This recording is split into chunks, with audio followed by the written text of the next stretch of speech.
I'll give everybody a minute to connect.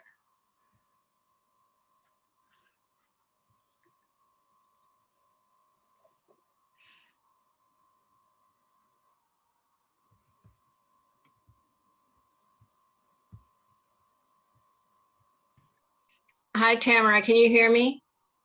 Yes. I just wanted to let you know I'm not going to be staying, but it's not because I don't want to hear about this. I really love to hear about this. It will be recorded. Great. I'd like to be able to get access to the recording. It'd be wonderful. Thank you, Jerry. Oh, you're welcome. Yeah. Bye-bye. Bye. Okay. All right, and I'm going to ask everyone to mute through the presentation, and well, we'll just wait. There's a few more people joining us. We'll just give a second.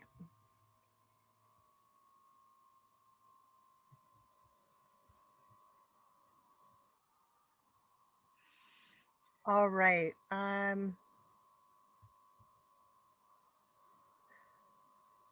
Well, welcome everybody.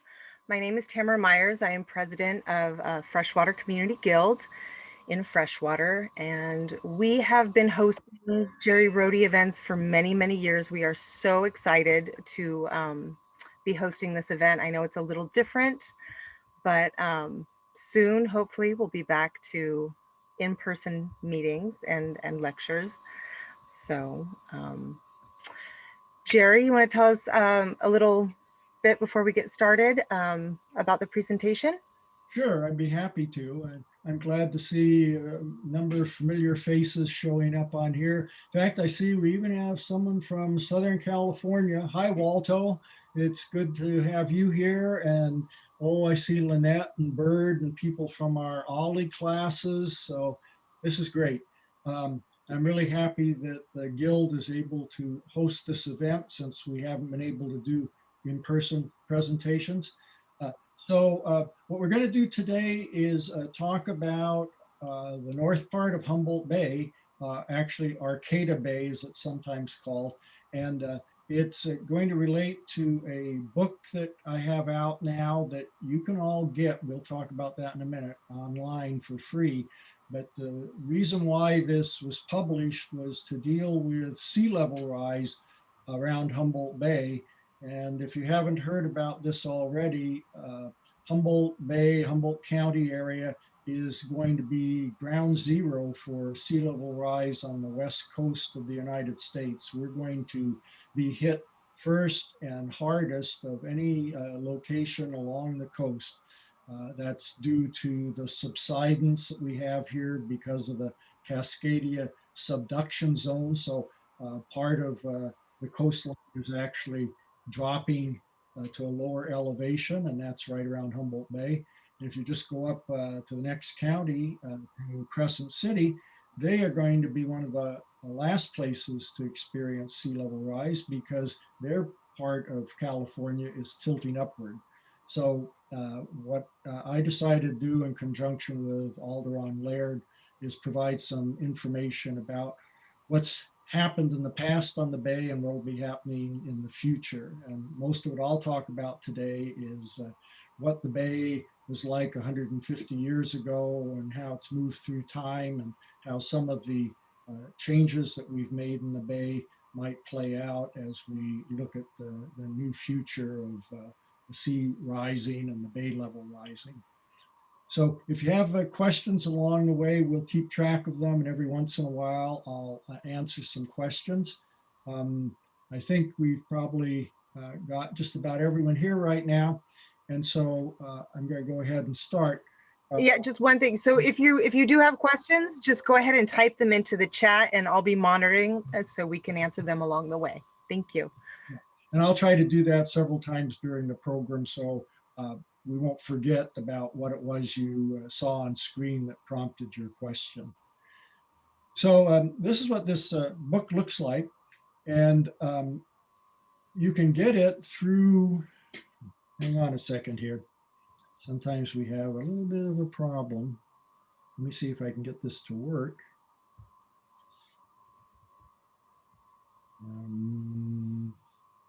Let's see. It's not advancing.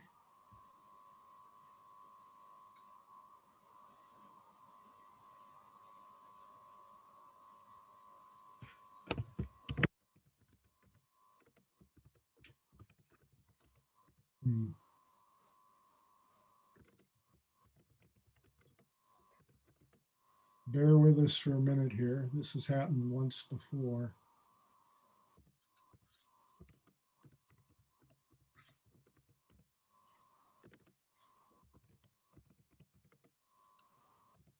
Okay, good. We're going now. So all this fancy stuff here. This is what this book looks like. And you can get it free online. It's about 150 pages with a lot of illustrations in it. All you have to do is go online and ask for the HSU Press. And when you Google that, you'll get a screen that leads you to the different publications. And you play around for a minute, you'll get to a screen that shows this book, and you just click on download, and you'll get an ebook version of this that you can use anytime you want. It's really something nice that Humboldt State University is doing now. And I've got a couple of more books in the works that they'll be doing in the near future. But for right now, this is the one you can get. Okay. So here we are. This is maybe a familiar sight to many of you. It's the near the mouth of Eureka Slough. You'd see this down as you're leaving Eureka on Highway 101 and going north. It's a wonderful painting by one of our local artists, Stock Schluter, and it shows going up the slough, and in the background you see the mountains in back of Indianola and Bayside, and way in the far background you see the higher mountains up by the Neyland area. So if you think about it for a minute, you realize that most of our activity, human activity in Humboldt County, is in this narrow strip of land, 3-4 miles wide, from the ocean to the first ridge of mountains. Most of the communities of any large size are along there around Humboldt Bay, and that's where the highway goes, where the rail line used to go, where all our infrastructure is, the sewage line, the water line, the power lines, all of that. It's mostly down in this area that you can see in front of the first range of mountains and out towards the bay. And that's the area that's going to be first hit when sea level rise really starts having effects. And it's something that all of the agencies from the city, county, on up through the state and federal government have to start dealing with, because we're looking at substantial changes in the next 20 or 30 years that you just can't ignore anymore. You have to start taking steps to deal with those. We'll look at that a little more as we go along in the program. So the report that this presentation is based on was done for the county of Humboldt, because they are starting to address sea level rise now in a major way, and they wanted some historical background on this stretch, especially that we're seeing here. So we've got down here in the lower right corner, the north end of Eureka. And if we go over to the other side of the screen, we're up at the south end of Arcata. And in between, as a connecting route, that's probably going to become more important in the future, we have Myrtle Avenue and Old Arcata Road, which used to be our main transportation corridor. But as you can see, it runs a little ways outside of the danger area for the first stage of sea level rise.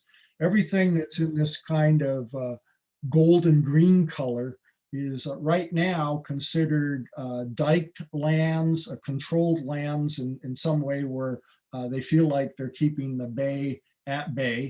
But in the next 20 or 30 years, we're looking at some of those areas starting to flood. And you can see that Old Arcata Road that I've outlined here in the kind of pink color is going to be right on the periphery of that.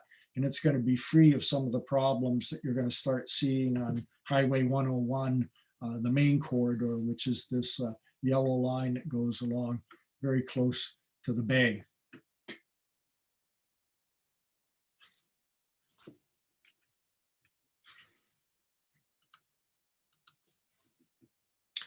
So just going way back, let's move back about 170, 80 years ago, before whites had arrived up here.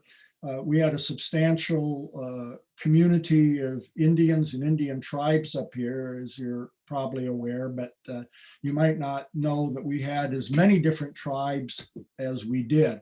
And this map that I've made up here just shows the northern half of Humboldt County with the tribes that we know of that existed in these different areas. And of course, most of you are familiar with the Wiyot tribe down around Humboldt Bay and the Yurok tribe up in northern Humboldt County and going along the lower Klamath River, and the Cutoff tribe up by Orleans and going into Siskiyou County, and of course, the Hoopa tribe out by the Hoopa Reservation.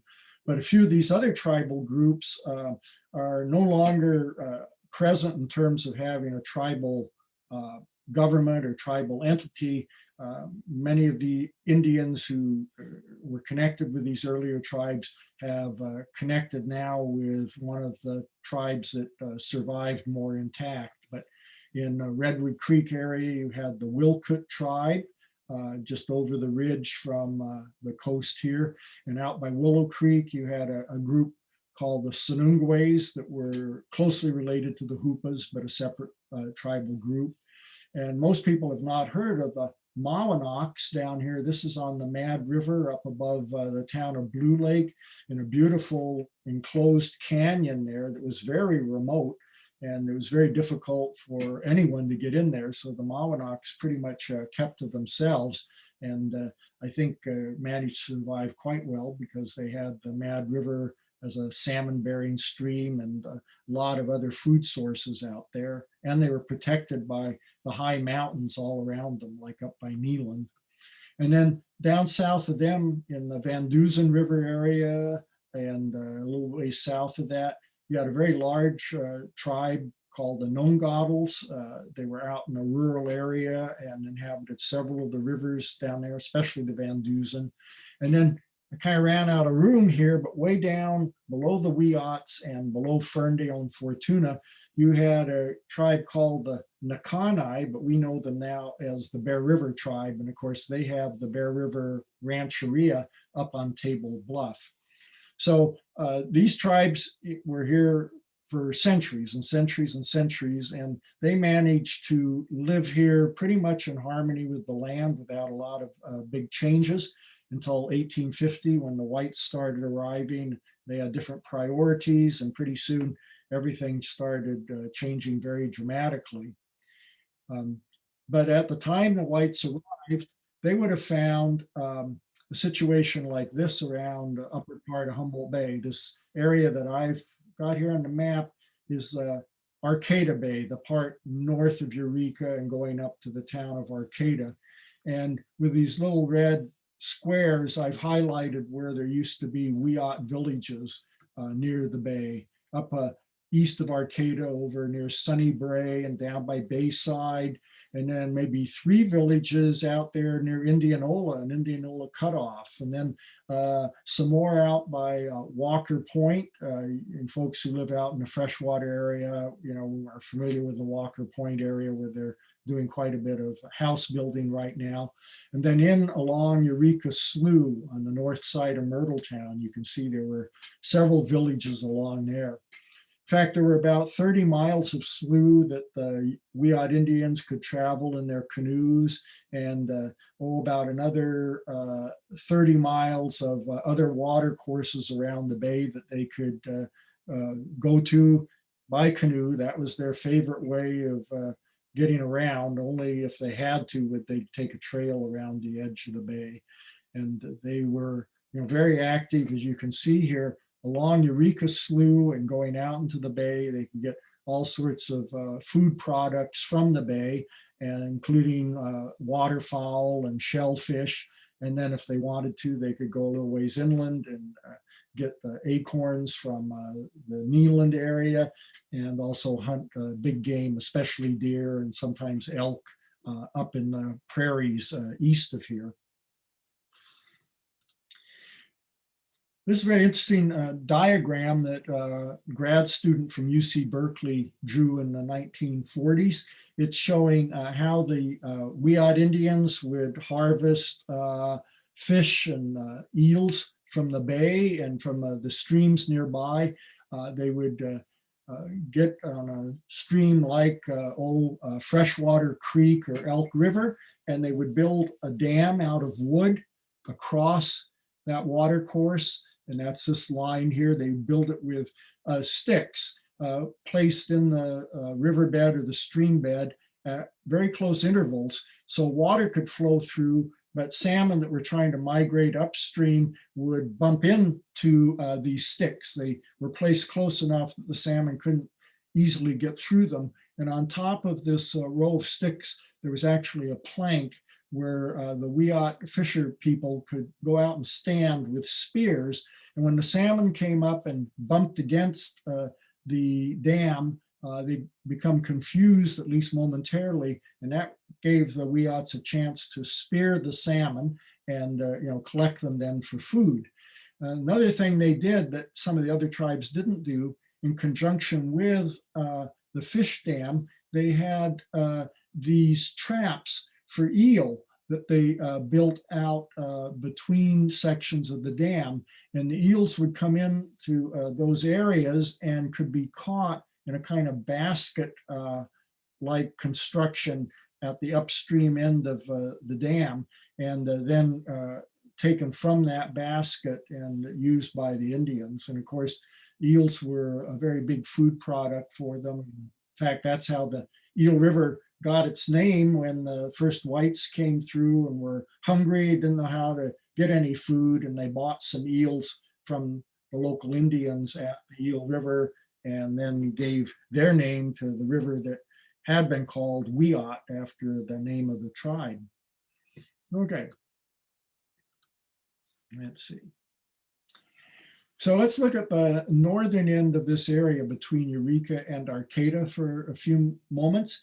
Got up here, Arcata as it looked in the 1920s. This is a really nice map that it's actually showing different types of soil, and we won't get into that, but it's such a clear map and it shows things as they were a number of years ago. So I use as a base map here to show some of the main features that were present along the east side of the bay in the early days.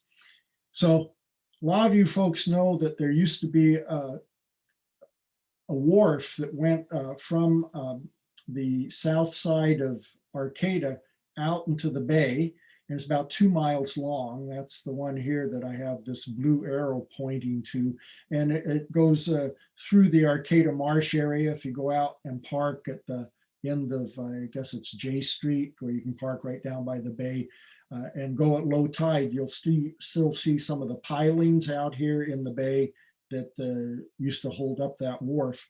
And the reason why they had to build the wharf out that far was that there was a channel that came in from the mouth of the bay, and it went past Old Town Eureka and came up to the north end of the bay, right near these two wharves.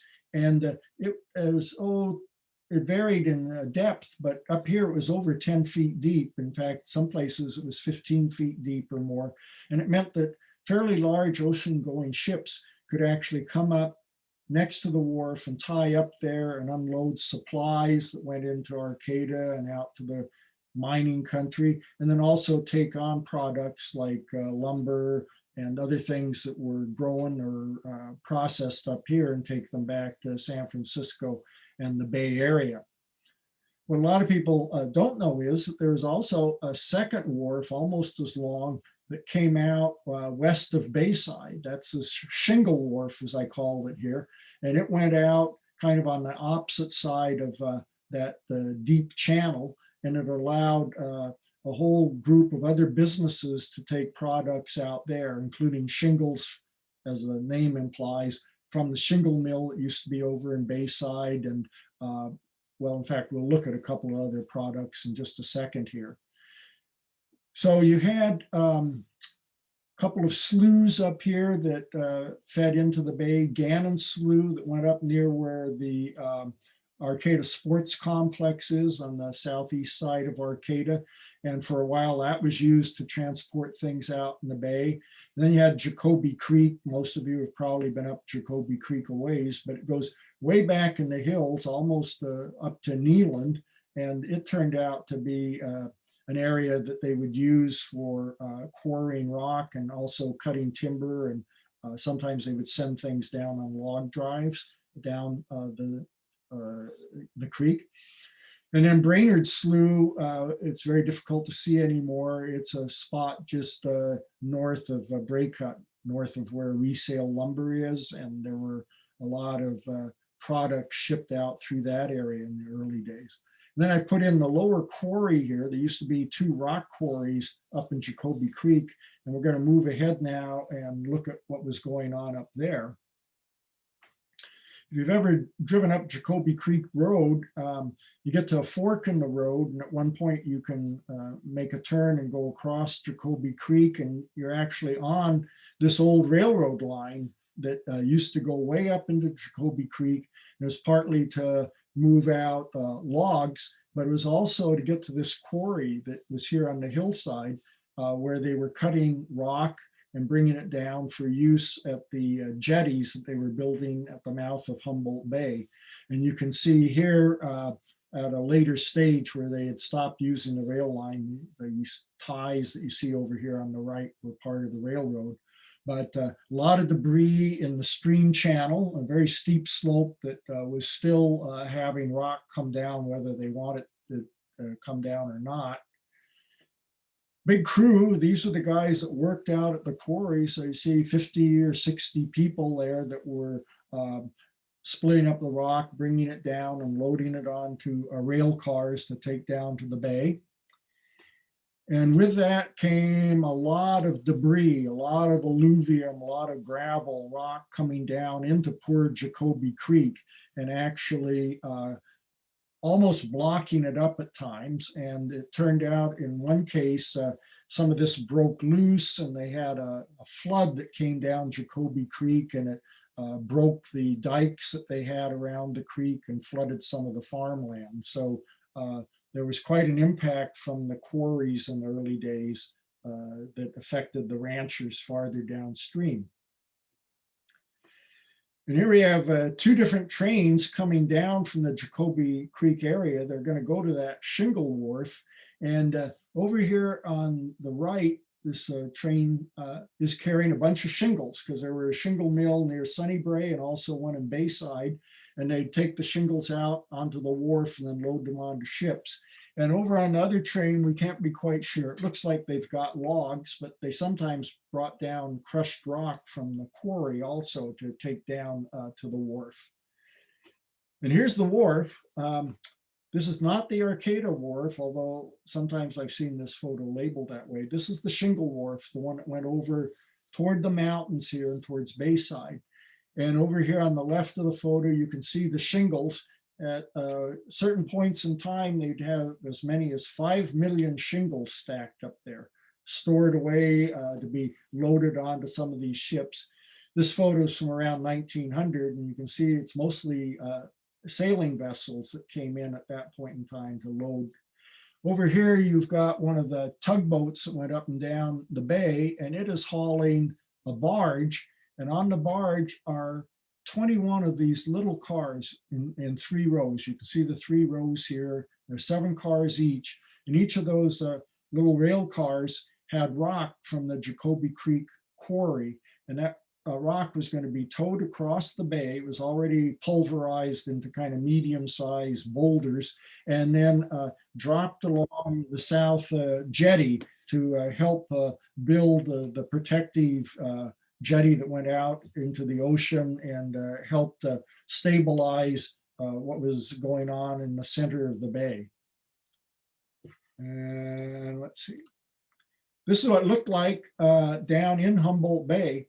If you look in the background, this is Fields Landing way in the background, and this is where King Salmon was later. So we're in central Humboldt Bay, and here's one of the barges with 21 of those little rail cars filled with rock, and I'm going to move it around to the end of what they called a landing apron right here. And you can see there are 3 sets of tracks that line up right with the 3 sets of tracks on the barge. And once the barge had been maneuvered in there, nose first, they had a dedicated steam engine or locomotive out here that would come and would pick up those rail cars, bring them on down off the apron and take them way out to the end of the jetty, wherever the jetty was at this point in time. And then they would dump the rock out there and hopefully build up a barrier that was going to keep the ocean currents from upsetting the channel corridor. Unfortunately, the rocks just weren't big enough to do a very good job. And eventually they had to go to a different method where they constructed out of concrete these devices that are called dolos, and look kind of like huge jacks, like when you play the game of jacks with the little metal things, except these guys are about 15 or 20 feet in height, and they interlock with one another, and they actually formed a stable barrier out there that the loose rock never did. But for a number of years, right here, we're probably around 1900, and for a number of years after that, they kept putting more rock in all the time, more rock from Jacoby Creek and other places, and it would just get washed away. So here we are back at the Shingle Wharf. I wanted you to see the shingles a little better and also get an idea. It's a little later now, I think, and so we have a steamship here, pretty good sized one. These are the size of vessels that could actually come all the way in to the north part of Arcata Bay and get to within a mile or so of the shoreline over by Bayside or over by Arcata. And these ships would load the shingles and timber that was being produced in this area and then take them to usually San Francisco, but oftentimes to areas even farther away. Because redwood held up so well in damp, hot climates where there are a lot of wood-boring insects. There's a great demand for this wood down in South and Central America and out in the Pacific Islands, because they could build things out of redwood that if they used some of the native woods would not last nearly as long. So a ship like this would fill up with shingles and it would go down maybe to Chile or some other country on the west side of South America and leave their load of shingles. And in those days, at least, this is before they had the really good wineries down in Chile. They didn't have much to bring back that people in Humboldt County wanted. So they would fill up with gravel down there. They put the ship in ballast, as they called it, because they had to have something down the hole to stabilize the ship. And they come up with this load of useless gravel. And when they got up to the wharves here, they would dump that gravel out into the ocean or into the bay. And then city of Eureka, other places would actually gather some of that up. For a while, they used the rock that had been brought up as ballast, and they would put it on the city streets and pulverize it before they had paved streets. And there's a school of thought that believes that it was harbored in this gravel that came up here were seeds for pampas grass. And that this was when we first started getting our crop of pampas grass that we see all over now, especially in logged over areas. And a lot of people are at a loss to explain how this South American plant came all the way up here. But there is this belief that it might have come in the ballast that was brought up here and it was then brought on land. And I haven't seen a good scientific study that proves that or supports that theory, but it is something that is being considered as a possibility. Well, Shingle Wharf caught on fire one night. It was such a spectacular fire that they saw it all the way down in Eureka, about 4 miles across the bay.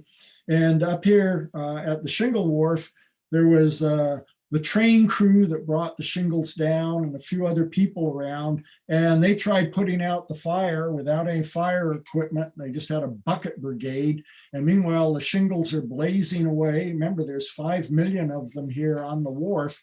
And finally, they burned so heavily and so hot that they actually burned through the floor of the wharf. And then a bunch of the hot shingles just fell into the bay and were extinguished. And that kind of slowed things down.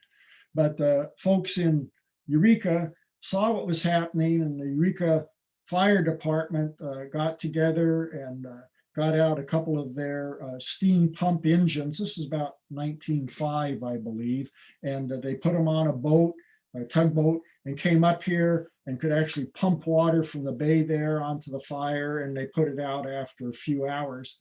And they figured they lost about 2 million of their shingles into the bay, but about 1 million of them were just floating around and weren't burned. And so they thought they'd probably salvage them. But that was probably the greatest excitement that folks had had in years. It's kind of like the fireworks we'll see in a few days here being set off on Humboldt Bay. The whole sky was illuminated by the Shingle Wharf fire. And so there's a little more of the fire. And then it finally went out, and the ship's still there, and then they were going to salvage them, and then more fire, and then we move it along, and now we're down in downtown Bayside.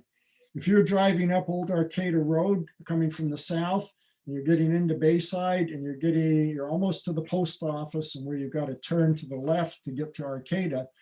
Just before you make that turn, if you looked over to your left, that's where the Bayside Store would have been. And right next to it was the old rail line that went up Jacoby Creek and was bringing the rock down from the quarries and was bringing the logs down that were being cut there.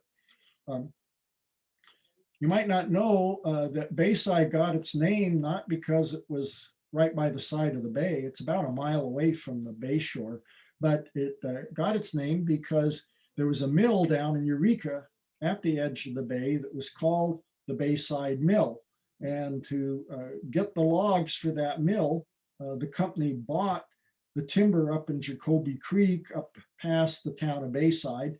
And it was then brought down through the town. And because it was the Bayside Mill that owned all of that operation, they just named the area Bayside after it. This is a typical photo you'll see of a store where they knew in advance that some professional photographer was coming out, going to take a picture of the store. And so notice it's just a bunch of guys out there. You very seldom see any women in these pictures because, of course, they were at home. They were doing the laundry where they had to boil up the water and pump it from the ground and all-day process, or they were cooking dinner for their 7 or 8 kids. And it was only the guys who had the time to go out here and stand around and be photographed. So it's not truly representational of the Bayside community, but it shows you the level of activity between the two different sexes, and the ones that had leisure time and the ones that didn't. So here you have a really nice aerial photo from the late 1940s. With Humboldt Bay in the foreground. And I'm going to move along here. This is Old Arcata Road, and it's going up to Bayside. And this white building here is the second Bayside School, the one that is now next to the post office where they have the yoga classes and has been used for different activities for a number of years. And then the Bayside Community Center is right over here to the right of that. Well, in the very early days, there were some other things going on there. The Dolbear and Carson Lumber Company, that's William Carson has a big mansion down in Eureka. They were logging up in this area near Jacoby Creek. And when they cut their logs, they didn't have a true train line coming down. They have what they called a tramway, and they would put their logs onto these fairly small rail cars and then let them rip. It was a very slight downhill grade all the way across Old Arcata Road, and it got them down into what used to be a slough here, Brainerd Slough, where they could dump the logs into the slough and then actually bring them down into the bay and take them to the Dolbear and Carson Mill, which was in back of the Carson mansion. And once they unloaded these cars, there might be, 8 or 10 log cars, and the last car had a horse on it. And the horse just got to ride down for free, but when they got down to the end, they take the horse off and hook them up to the back end of this train of cars. And the poor horse then would have to haul all the empty cars back up to wherever they were logging. Then he'd get to rest for a couple of hours until they loaded him up again. Then he'd get his free ride, whoopee, back all the way down, but then he'd have to work again. And now if you go out there, you would be on part of that old rail line if you went out on Graham Road, which is right here and goes back into the forest a little ways. You can see there's a remnant of a wharf here where they used to deal with the logs as they came down the slough, and you can see a little bit of a channel. Another place in the bay where the water was deeper and they could actually bring in boats sometimes to load not the logs, but load shingles from the shingle mill that was here near Old Arcata Road.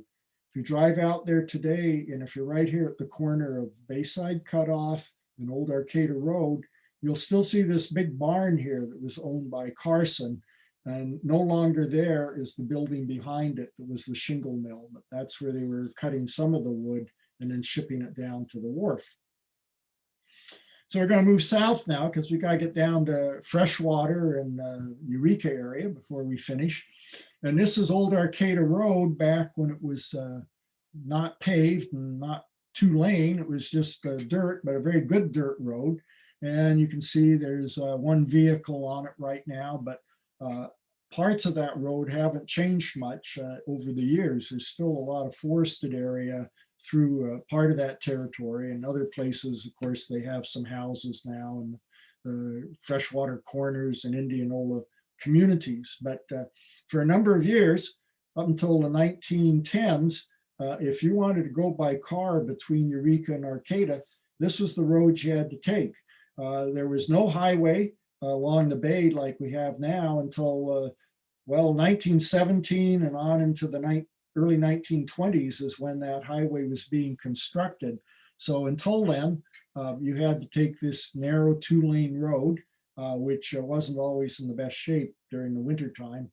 And for a while, before they got this road in really good condition or relatively good condition, you might take a ferry between Eureka and Arcata, which was the secondary route of transportation in the early days.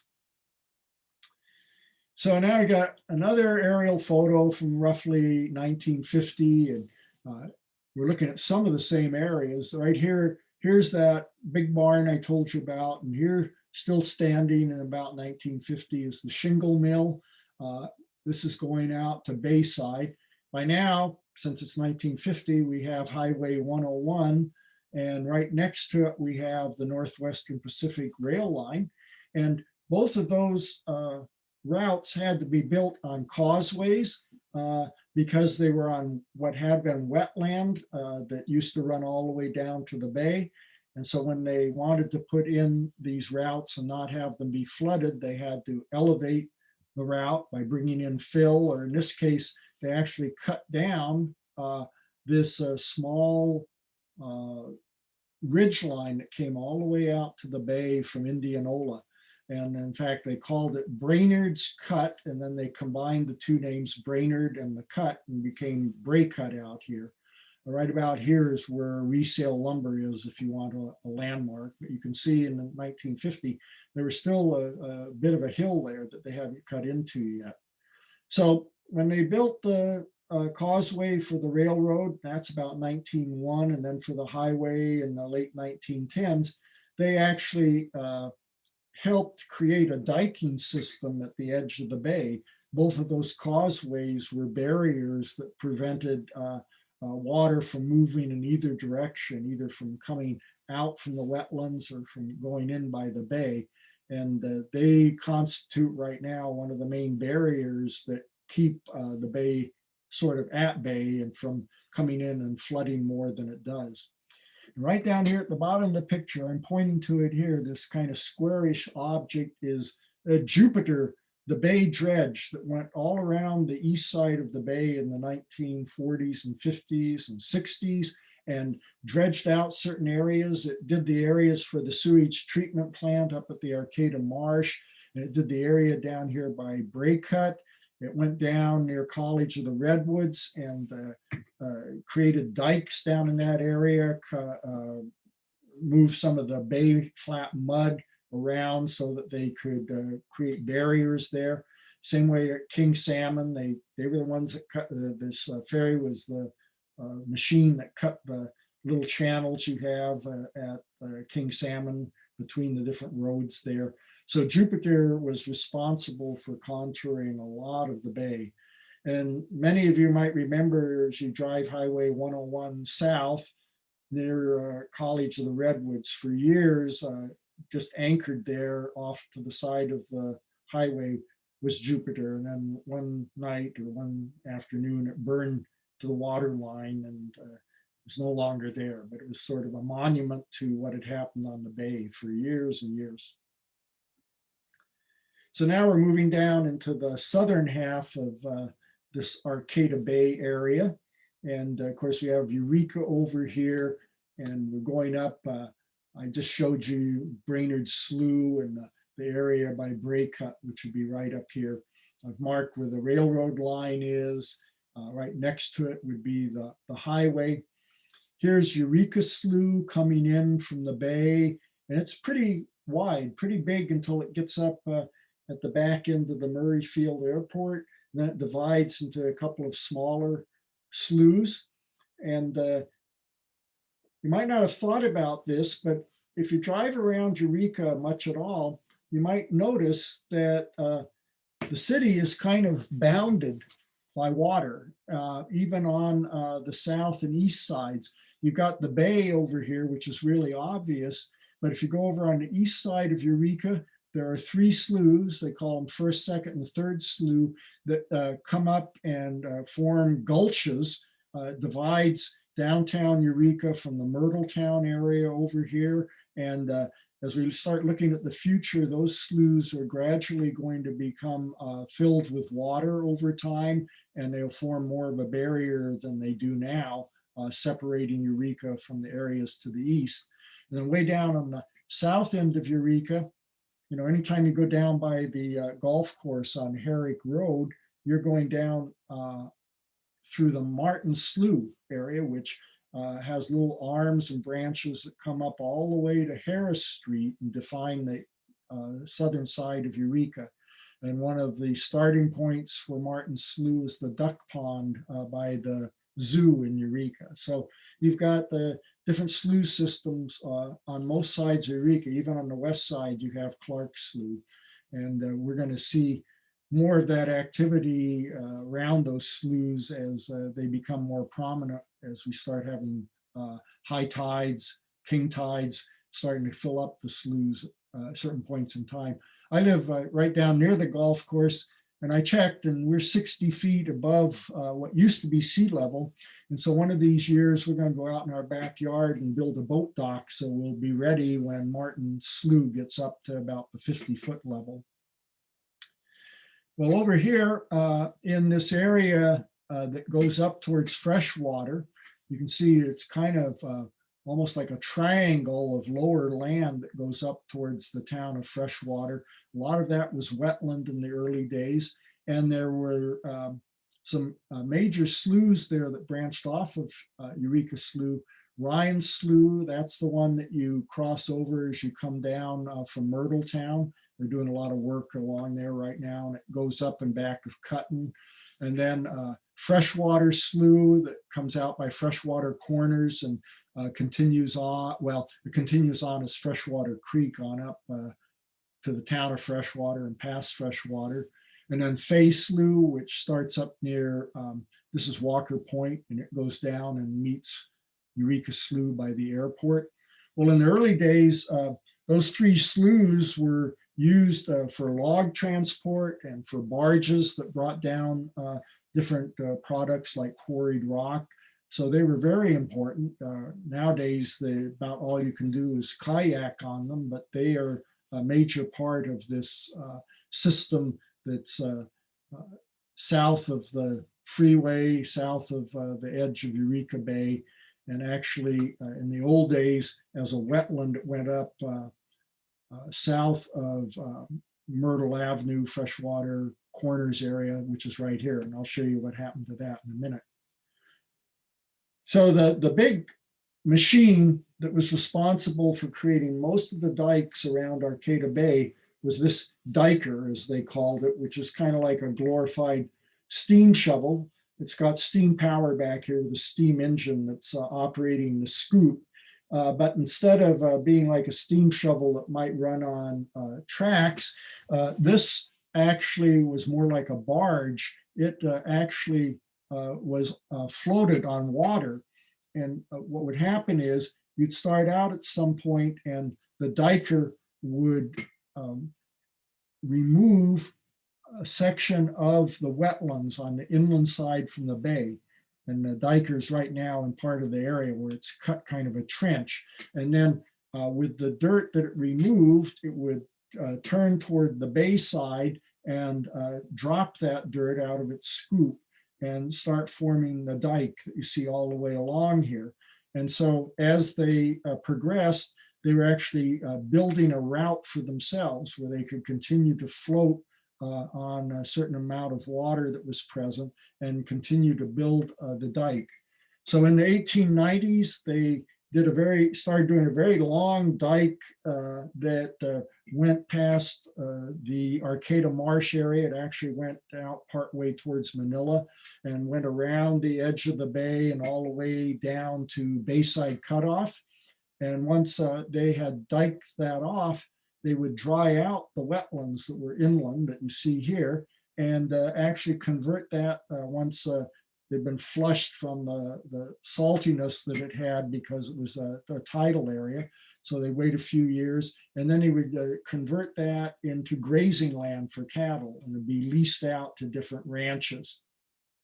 And when they finished up around Arcata, this same Diker was moved down to the area near where Harper Ford is today and the Murrayfield Airport, and it started building the dike between the bay and the wetlands there. And so by about 1900, they had diked off both of those major areas, the area near Arcata and the area north of Eureka, and created what they called reclaimed lands, grazing lands. In each case, they had over 1,000 acres that could be leased out for cattle grazing.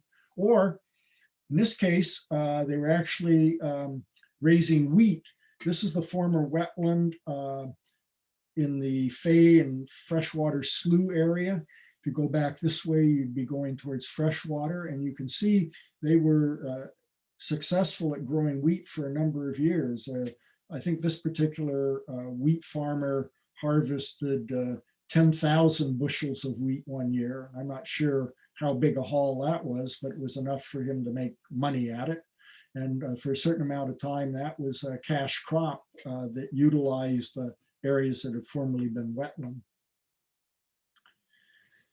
So this isn't up in the north end of the bay. This is on Elk River, partway up towards Falk, towards the Headwaters Forest entrance.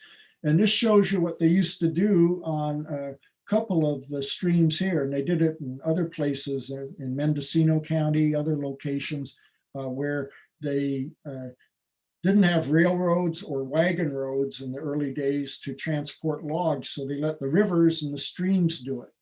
What they've done here is they've brought logs down. This is an old skid road here. You can see the cross pieces that were put here to skid the logs on.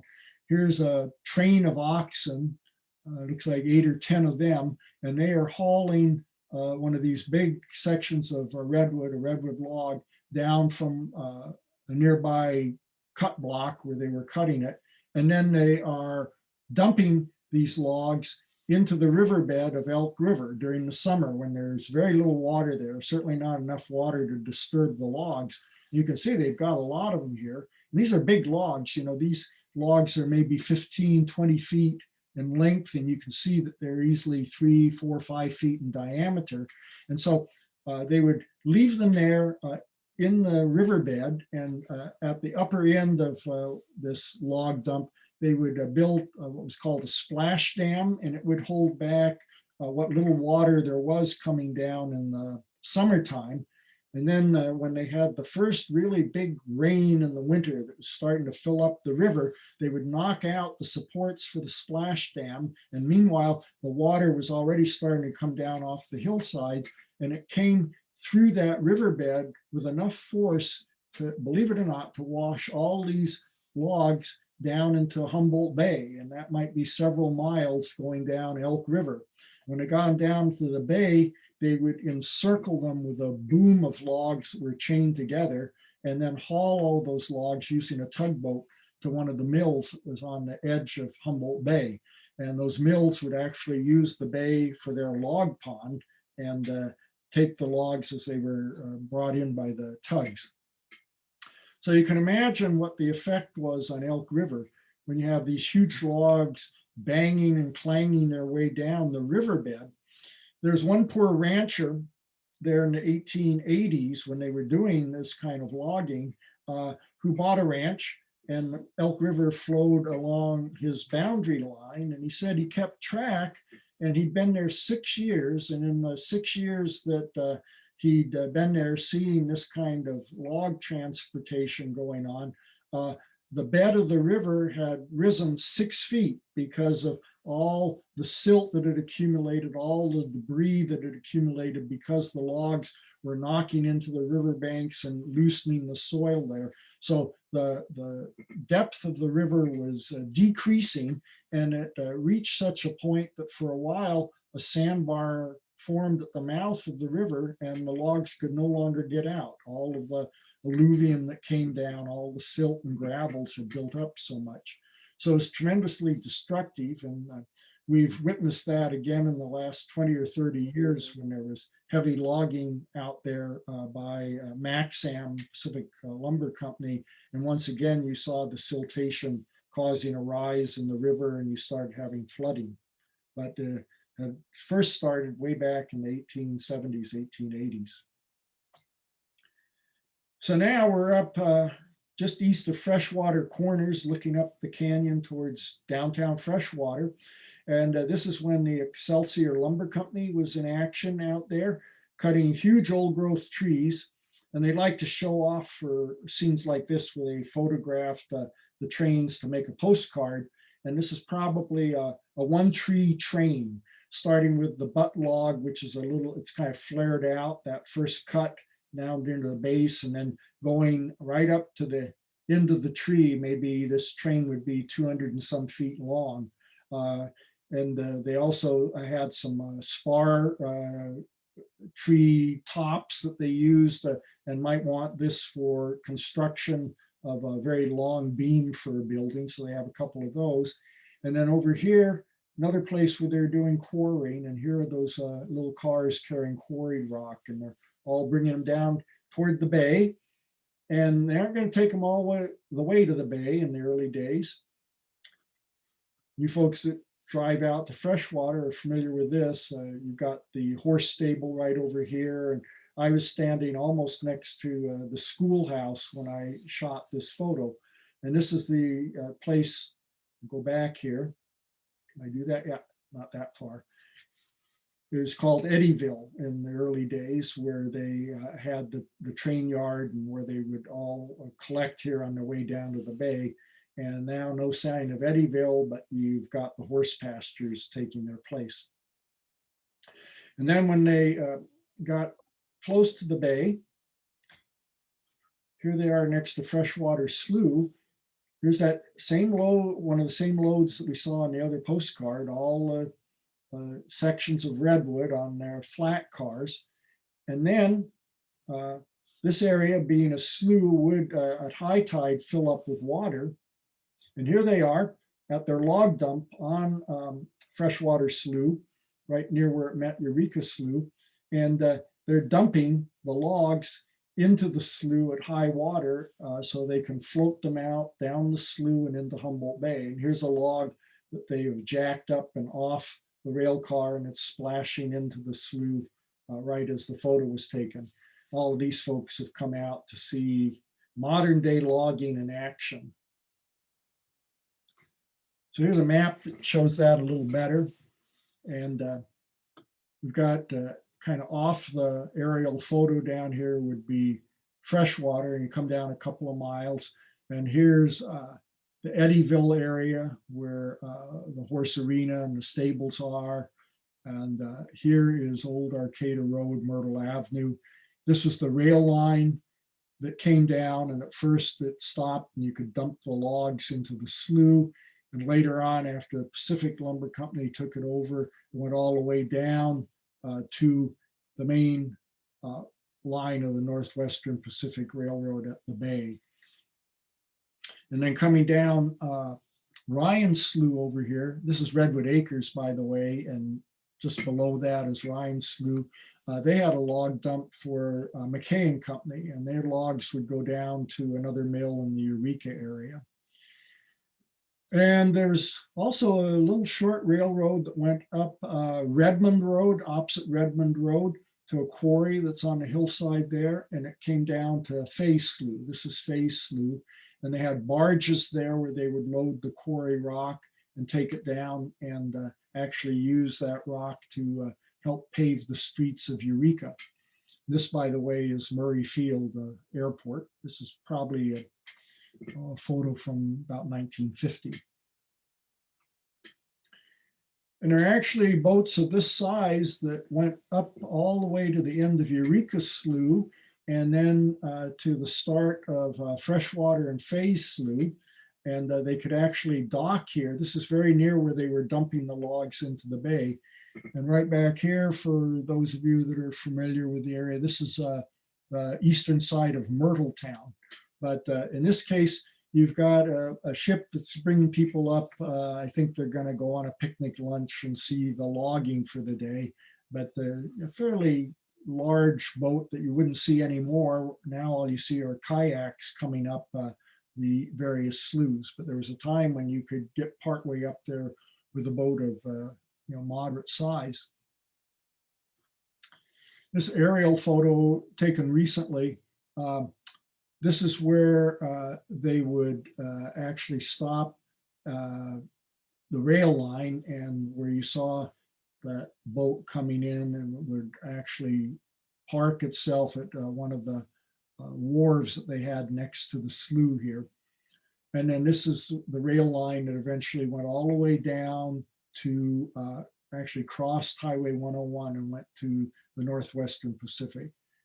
Here we have Murray Field.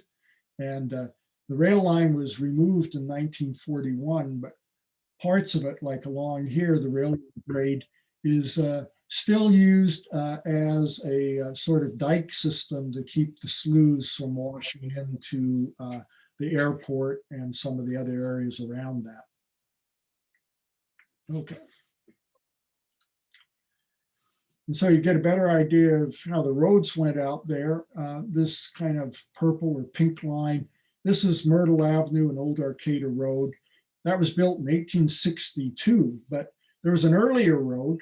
And if you're familiar with the area, if you came down off of the Myrtletown area and were heading out, just before you got to Freshwater Farms, you could go in near about where Felt Road is and go up near the hillside opposite the wetland area, and go about halfway up to Freshwater and cut across the top of the wetlands and come back down the other side near where the main road is, and then get back onto what is today Myrtle Avenue and Old Arcata Road.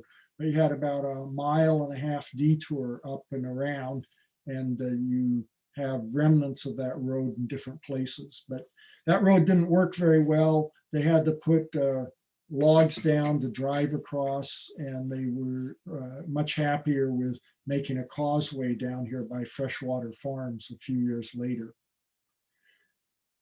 Here's an aerial photo that shows some of that a little better. Here we got Myrtle Avenue.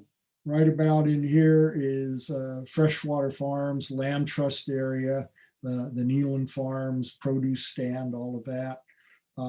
Here's your road out to Freshwater, which you see in the background, and the old Pacific Lumber Company Railroad, and its causeway is still there as kind of a dike. Nowadays, when you go by it, you'll just see a kind of elevated area with blackberries growing all over it. And there was a road out from Myrtle Avenue that went to the Wilson Ranch. And then, of course, the old original road, you can see, went about a mile farther to the south. So as we start looking toward the future, there's a potential for all of this old wetland area to start flooding, either by the intrusion of water directly from the bay or with groundwater starting to surface here because the water table is being raised by the raised level from the bay. So even if the dikes that we have next to the bay hold to keep out water that's moving at surface level, you might have groundwater that is being pressured by the bay and will start appearing in some of these areas and create some groundwater flooding. Speaking of flooding, we're just west of Freshwater Corners, Felt Road, is, I think, right here, if you're familiar with that. You can see this is, I think, about 1910. High water, you had the sloughs flooding, and this is what we anticipate will start happening again as the bay level rises and you start having king tides on a regular basis.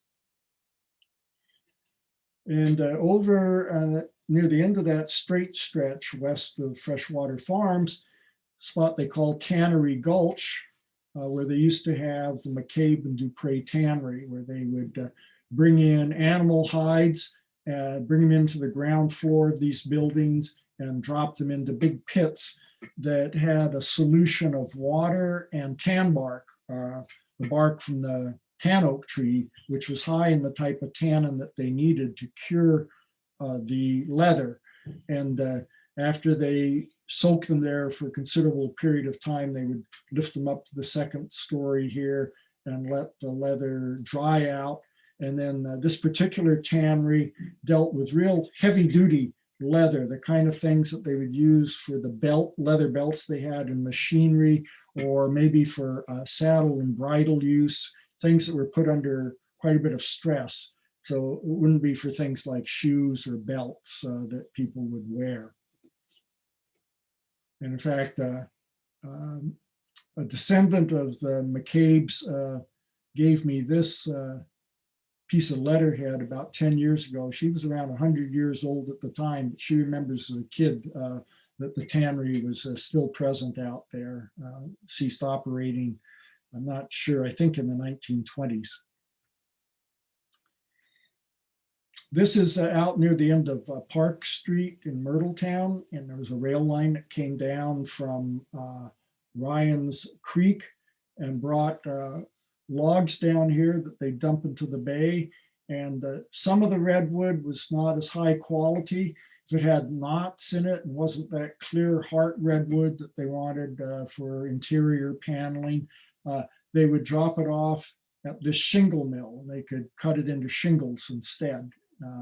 This building no longer exists, and the rail line course has been torn up. But this is the northern end of the community forest that's being developed on the east side of Cutton, and that will be developed into parks. And this will probably be one of their trails that will go out in this area once they have the money to build all of that. Here's Upper Freshwater Slough. As you get up towards Freshwater Farms, you can see beautiful riparian vegetation, fairly high at this point in time. A great place, I think, to kayak.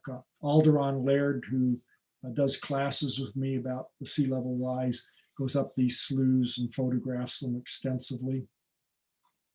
And here, we're very near Myrtle Avenue. This blue car in the background is driving along Myrtle Avenue, and then you have just one lot with the lot that is connected with this house, and then you're out on the slough. And here we are at high, maybe almost king tide on Freshwater Slough, and you can see at this point it's a couple of feet below the time when it might start actually flooding this property, and maybe 4 feet or so below the level where it could splash out onto the old Arcata Road and then also Myrtle Avenue. Now we move down to the bay. Some of you might remember the driftwood sculptures that used to be in the area south of the airport. This is one that was done at least partly by Dwayne Flatmo, one of our great artists and local sculptors. Everyone seemed to like this one just fine, but then when Dwayne and some of his friends built a sculpture of a small airplane that they faced it down as if it had crashed into the slough, the pilots who had their planes over here at Murray Field objected, and they went and tore out the plane, and then they indicated that there would be further reprisals if they kept building things like that. So Flatmo gave it up, and eventually all of these sculptures were removed. So we're going to finish up now, just bring ourselves down to the Eureka area. This is the north end of Myrtletown. It's about 1947, and so the highway and the rail line are in the background. And most of you folks would be familiar with this frontage road that has Carl Johnson's on it and some truck repair places and storage areas. It's just being developed here in the area between the highway and Eureka Slough. But here in the 1940s, you can still see buildings present from the Humboldt, Hindley clay product brickyard that was at the north end of Myrtletown. And actually where Kins has its radio station now, there was another brickyard, the Humboldt Clay Manufacturing Company. And so there were naturally occurring clays here that were close enough to a water course that they could convert the clay into bricks. And then of course, bricks are heavy and hard to transport. So they built a little wharf out here. They had to have some way to transport these bricks after they made them. And so they could put them on this wharf and then barge them out and take them places by ship. And here's one of the Eureka bricks that has the stamp in it from the brickyard. It operated until early 1940s. And there it goes. And there it comes back, doesn't want to leave us. And here's another shot showing some of that area. This is back when we just had 2 lanes of Highway 101 and we didn't have the double bridge going across Eureka Slough. And you can see before they had Jacobs Avenue, it was just a wetland out here. We've lost a number of wetlands to development. Here's the brickyard that I told you about. And here are the 3 sloughs, first, second, and third slough that come off of Eureka Slough. First slough goes up by the Myrtle Avenue Cemetery, so they sometimes call it Graveyard Slough or Graveyard Gulch. It's the one that goes up by Eureka High School, where Albee Stadium is in the background. And second slough goes up a half mile to the east of that, and it ends up near Harris Street. Goes by Zane Junior High School. And third slough goes up near Harrison Street. So just east of Safeway, it ends up near Harris Street. And these were barriers in the early days that prevented people from traveling across them easily. And so you have a lot of places where streets end near one of the sloughs, and they've never completed bridges across them. But here's Myrtle Avenue, which was, I think, the first street that crossed all 3 sloughs. And what else do we have? Oh, it's just going to let me do it. Yeah. So here's a nice painting by Stock Schluter, who also did the cover for the book, showing the railroad bridge that's still in place down on lower Eureka Slough. And there'll be a conversion of that for part of the Bayside Trail one of these days, we hope.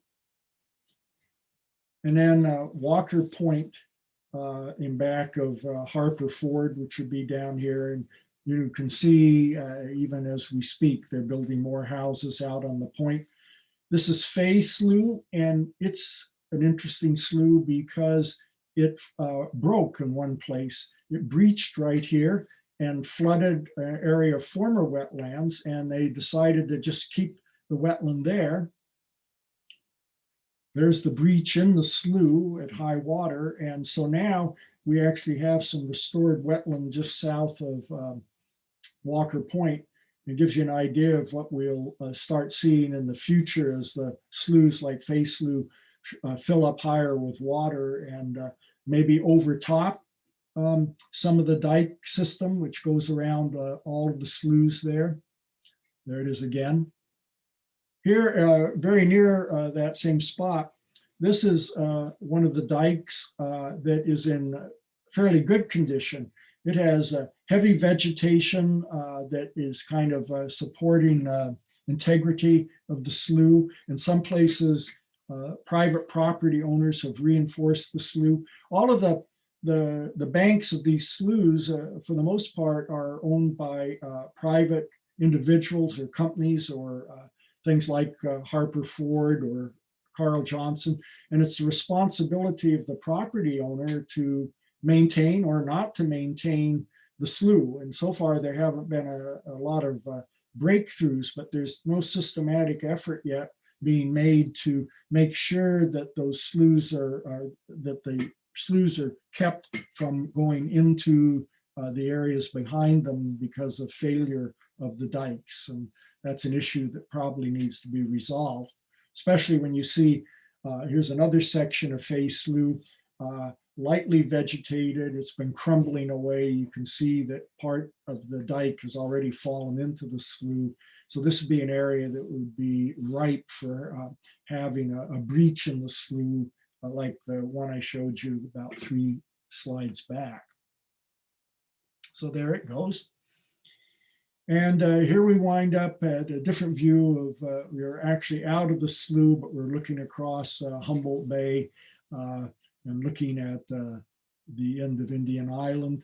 Of course, the bay for many of us is a place of great scenic beauty, and where you can go out and kayak, and it forms part of the ambiance of the Eureka area and other parts of the shoreline. But it's a dynamic force, and the bay, which oftentimes looks very passive, very tranquil, is on the move, and the move is upward and outward. And we're going to need to address the effects of that very quickly, because we're talking about a rise in sea level of several feet within the next couple of decades, and the possibility of having regular events of the bay intruding on our infrastructure, our highways and trails, and actually going overtopping the slough in some cases. So I would urge you to keep that in mind, and to consider that as an issue that you need to become active on, and make sure that our different agencies are becoming aware of this and starting to take appropriate action. Because right now, very little is being done in terms of addressing the long-term effect of this sea level rise.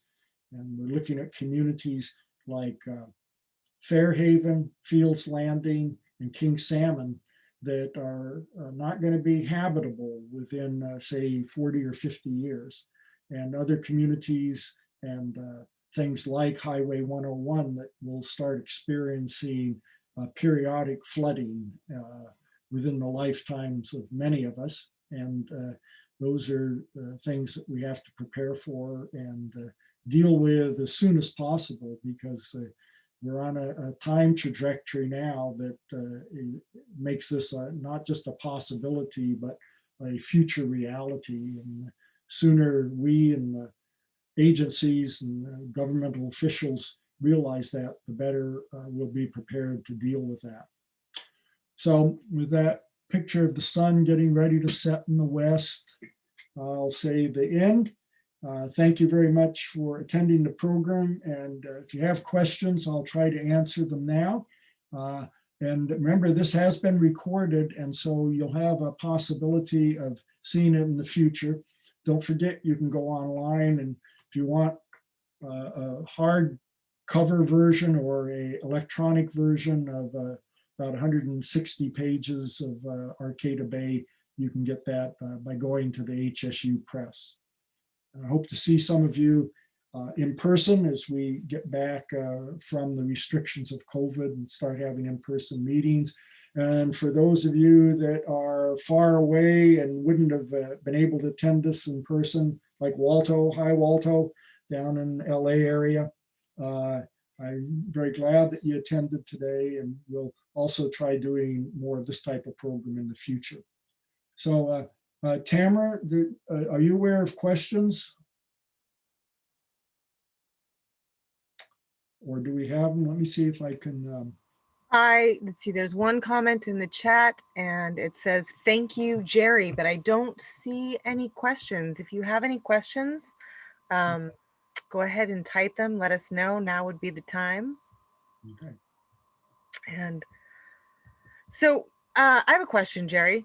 Okay. When you mentioned the Wilson Ranch, that would be the Hugh and Annie Wilson Ranch? I'm not sure what the family's name is now. It's up there, used to be on both sides of Myrtle Avenue near Redmond Road. And then the Wilson family sold a bunch of their property. And the part I showed had belonged to Stephen Wilson. Okay. And I don't know who the current owner is, but the Wilson family had property on both sides of the road. I think they just have it on the east side of the road now over near Redmond Road. And Hugh Wilson, I'm not familiar with him. I know Al Wilson is one of the current generation, but if there's a Wilson out in that area, it's probably part of the Wilson Ranch. Okay, I was just curious. I grew up on a ranch. It's now the Harpers, but I grew up on a ranch that was Hugh and Annie Wilson, closer to the town of Freshwater. So that's why I was just curious. Possibly. For a while, Wilsons have lots of ranching land in that area. They also had a ranch out on the Mad River for a while too. And, some of these ranchers have several different parcels. So, well, thank you. Mm-hmm. All right, we've got a very informative thank you, but I'm not seeing any questions. So I think that'll wrap things up for today. I thank everybody for joining. And my thanks to the Guild for hosting this, and I wish the Guild the best good fortune in the future. I know you folks are going through some changes right now, and I hope that all works out to your advantage. Thank you very much. We appreciate that. So, and we'll have more events. You can always check us out on Facebook, Freshwater Community Guild, and the link to the recording will also be posted there. So, okay. All right. Well, thank you so much, everybody. And thank you, Jerry. Bye-bye. Bye.